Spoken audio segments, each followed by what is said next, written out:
My teenage years were full of sketching, angst, and trouble. I wasn't popular or unpopular. Maybe just forgettable. I guess that gave me a sense of freedom. So I hung out with crazy kids, doing crazy things, even though I mostly just watched the chaos ensue. We did it all. Put fireworks in mailboxes, hide roadkill in people's garages, break windows of the barber shop in Anchorage. My dad was furious, but he was so busy working he couldn't do much to stop me from going out. I think being an adult means there's no one to stop you making hard decisions. He had to make a living, and he couldn't be in two places at once. Yeah, I realize that now. But at the time, I was sure he was more interested in growing his business than what was going on with me.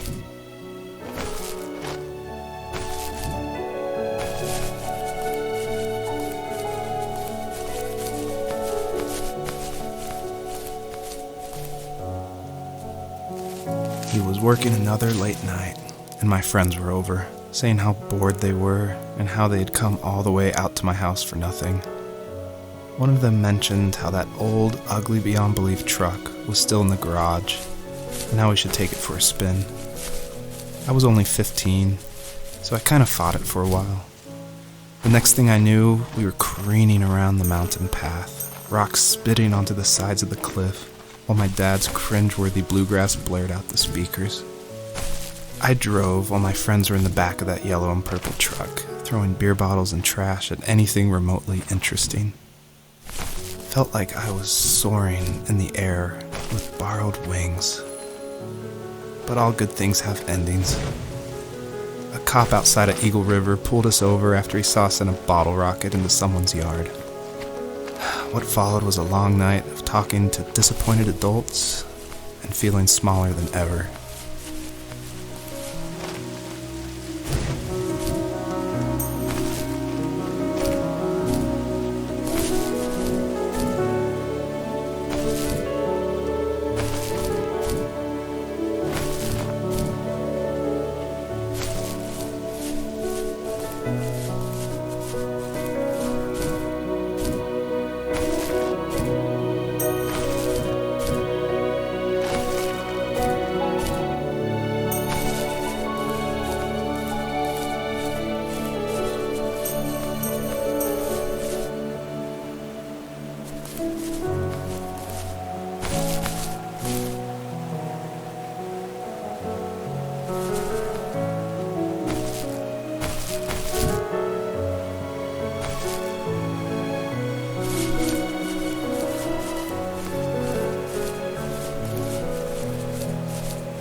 After he drove me home from the police station, I blew up at him, saying how I never wanted to be like him, how I was going to be someone and leave that hick icebox for good.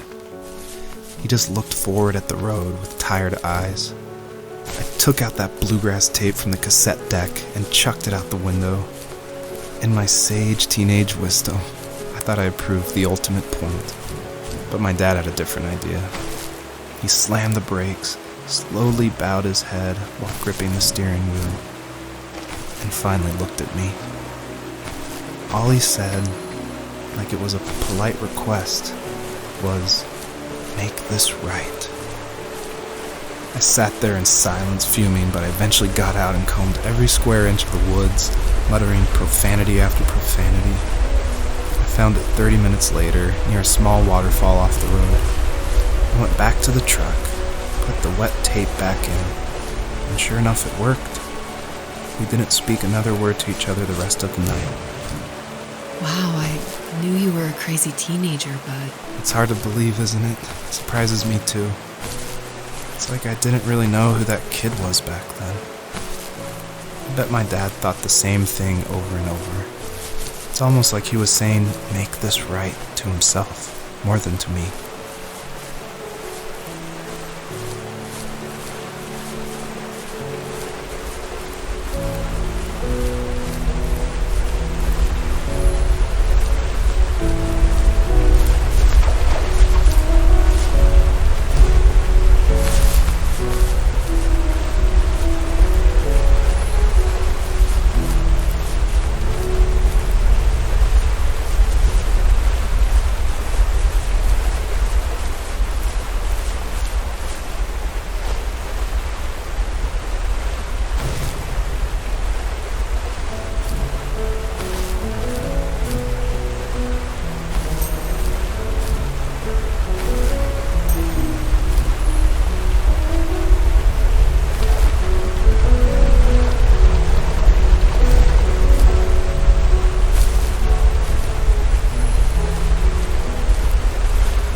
friends would laugh about that night and talk about how crazy it was.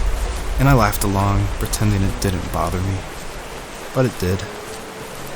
I imagined my friends growing old in the bush and able to find that thrill in those godforsaken ice fields. It's like those mountains were a literal wall keeping me from leaving, where all I would have to look forward to are lumber yards and evening beers. I had to climb over. That was my only goal for a long time.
If there was some way I could take my love of drawing and turn it into a way of escape, nothing would make me happier.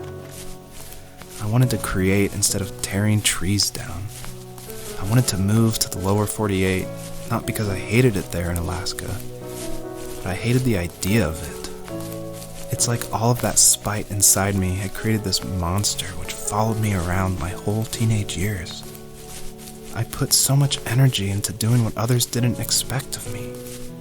Why did I do that? There's one fact you're forgetting, though. If you didn't have that fire in you, we probably would have never met. You're absolutely right. Maybe the destination is all that matters in the end. But then why am I awake? Why am I seeing this fox go on her journey? And why can't I stop thinking about my dad?